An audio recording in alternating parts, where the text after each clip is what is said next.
นานปานใดนั่นก็ขึ้นอยู่กับกำลังของบุญที่สร้าง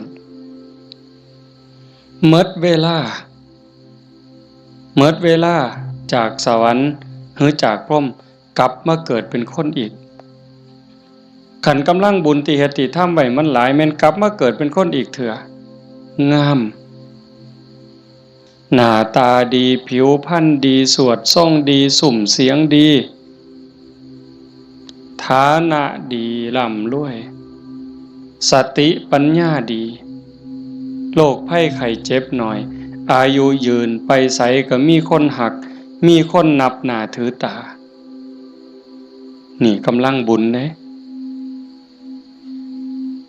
แต่คันถามมันตรงกันข้ามคิดก็คิดผิดเว้าก็เว้าผิดเฮ็ดหยังก็เฮ็ดผิดเฮ็ดแล้วปั๊บกลับเป็นทุกข์ในปัจจุบัน